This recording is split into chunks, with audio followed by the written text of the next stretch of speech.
Caríssimos irmãos e irmãs, neste segundo domingo do tempo comum, de certa forma ainda vivenciamos os ecos da Epifania do Senhor.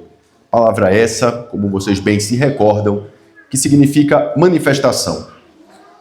Poderíamos dizer, lato sensu, que celebramos a Epifania em 3 momentos consecutivos. A primeira é a solenidade mesma da Epifania do Senhor, que celebramos há 2 domingos, na qual Deus se manifesta a todos os povos representados ali na figura dos reis magos. No segundo momento, o primeiro domingo consecutivo, a Epifania, aqui no Brasil, é a festa do batismo do Senhor, na qual o Senhor se manifesta aos judeus, que testemunharam ali aquele momento no qual Jesus é batizado por João Batista e do céu ecoa uma voz dizendo: "Tu és o meu filho amado, em quem pus o meu bem-querer".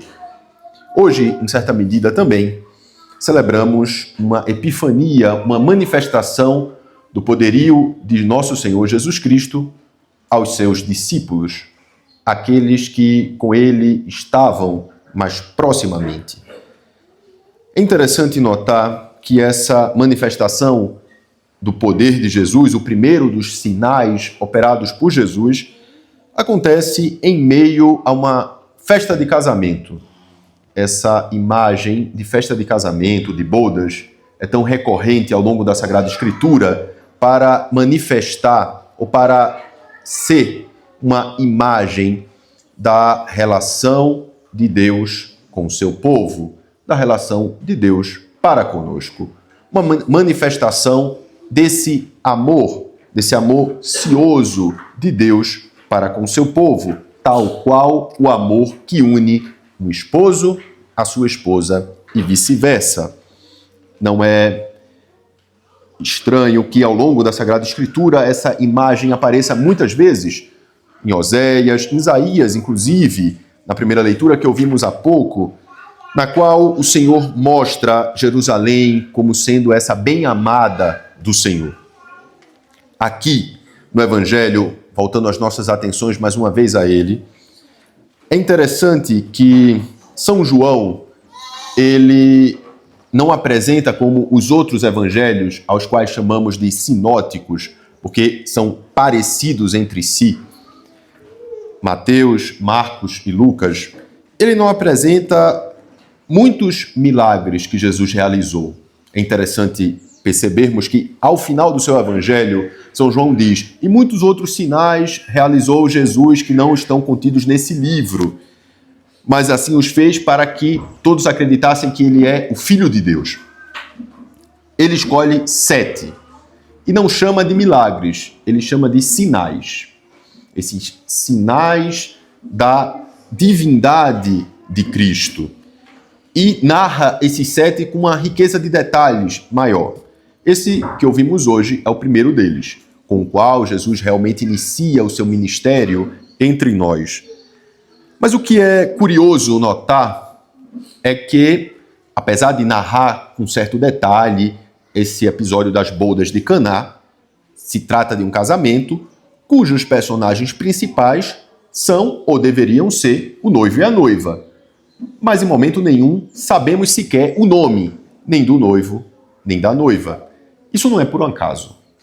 São João faz isso propositadamente para que pudéssemos também nós nos colocar no lugar do noivo e da noiva, fazendo essa referência a uma certa tradição bíblica de evocar a imagem do casamento para uma imagem dessa relação de nós para com Deus. Dito isso, podemos acessar esse episódio bastante conhecido por cada um de nós de muitas formas.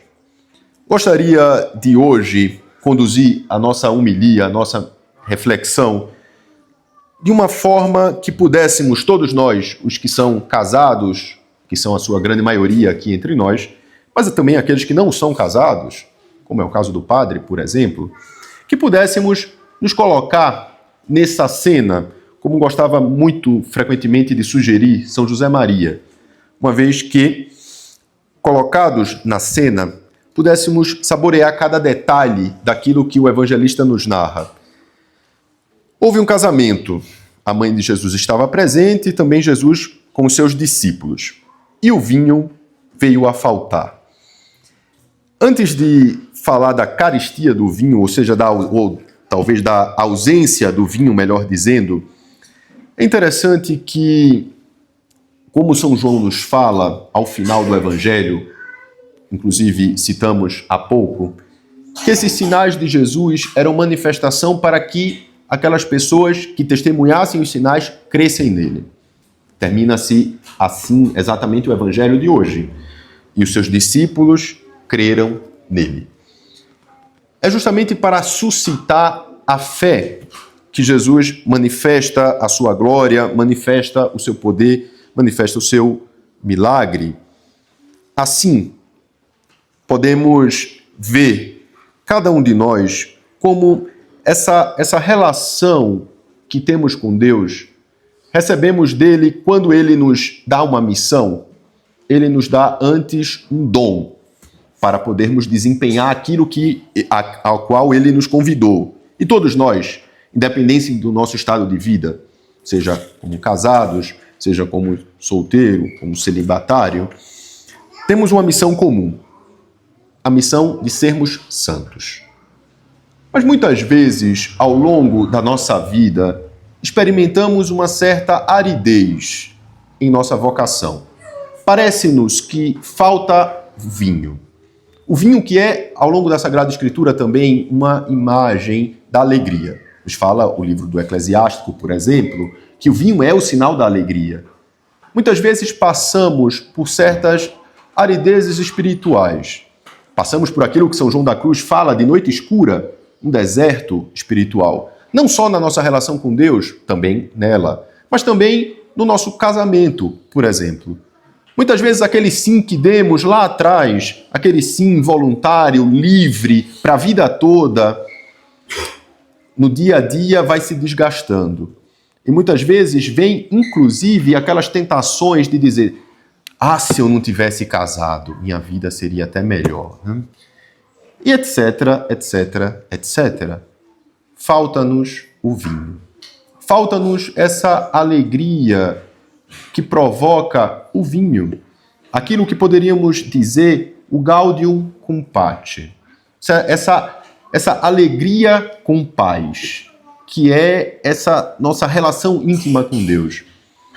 E o que é que acontece no Evangelho quando percebe-se que o vinho falta? É interessante que é o mesmo que pode acontecer na nossa vida espiritual. Maria, a mãe de Jesus, diz a ele: eles não têm mais vinho. A Virgem Santíssima, ela, como mãe, antecipa-se às nossas necessidades, está ao nosso lado, sofre conosco, chora conosco, angustia-se conosco. Ela, como mãe, quer-nos bem.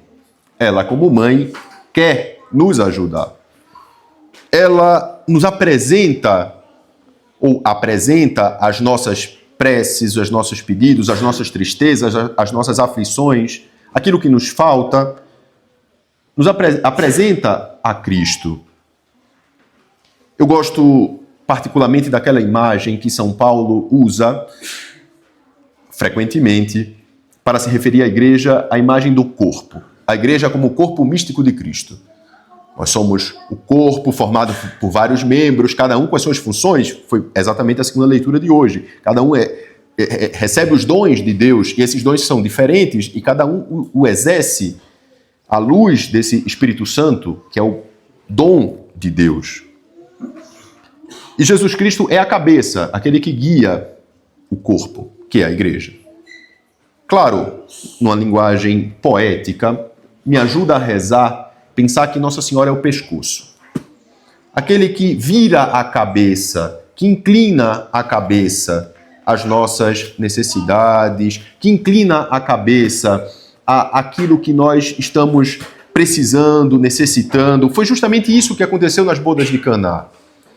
Nossa Senhora apresentou aquele pedido a Jesus e recebe uma resposta de Jesus dizendo: olha, mas não chegou ainda a minha hora. O que é que eu tenho a ver com isso? Nossa Senhora diz apenas aos servos: fazei tudo o que ele vos disser. Aqui também nos ajuda a entender de uma maneira interessante a ação de Deus em nossa vida. Jesus, sendo Deus, ele poderia ajudar aquelas pessoas de muitas formas diferentes. Ele poderia, por exemplo, fazer assim, estalar os dedos e aparecer vinho. Com toda certeza que sim, poderia fazê-lo. Mas Jesus, para sanar aquela falta de vinho, aquela falta de alegria, ele quis contar com a colaboração, com a cooperação daqueles servos. Jesus pede-lhes que encham as pedras, as talhas de pedra, que eram separadas para a purificação dos judeus, com água. Aqui é um sinal muito interessante. Primeiro, isso fazia parte de um rito judaico, o rito da purificação. E é interessante também porque talhas de pedra faz uma evocação muito clara àquelas pedras nas quais foram escritos os mandamentos da lei de Deus. Jesus vai nos falando que todos aqueles ritos judaicos que, naquela época, eram convertidos em meras exterioridades, cumprimento de coisas, de normas, de ritos litúrgicos, aquilo dali tudo iria mudar. Tudo aquilo dali colocava como que água sabe quando a nossa vida assim tá um pouco assim, a gente diz que tá aguado, né? Falta sabor, né? É uma coisa meio aguada, né? Então, deixava a nossa relação com Deus um tanto quanto aguada, pois a nossa relação com Deus não é, ou não deveria ser, um mero cumprimento de normas. Como dizia Beato Álvaro Del Portillo, dizendo nessa moral do cumprimento, né? Cumpro e minto, né? Então, um pouco esse jogo, né? Olha, Deus não vai ter um checklist no céu, né? Quantas missas de domingo? Cheque, né? Terço todo dia? Cheque. E etc, etc, etc, né? Não. Dizendo isso, é claro, eu não digo que a missa aos domingos não seja importante, os terços todos os dias não sejam importantes. São, mas são o mínimo que a gente deve oferecer a Deus.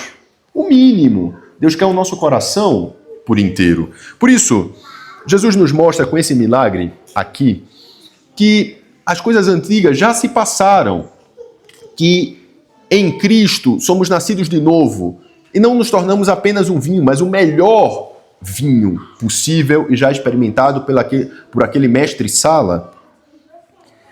Aqui, ainda voltando as nossas atenções para esse episódio do milagre, Jesus diz: enchei as talhas de água. Continua São João dizendo: encheram-nas até a boca. Em momento nenhum Jesus diz: enche até a boca. Enche. Os servos, em atenção à palavra do Senhor, a encheram, mas fizeram aquilo com generosidade. Encheram-nas até a boca. Deram o máximo que podiam fazer. Mesmo que não entendessem o porquê. Porque faltava vinho, não água. Poderiam estar, todos eles, como certamente estavam, muito preocupados em como providenciar vinho. Deviam estar ali mandando mensageiro para outros lugares para trazer vinho para ali.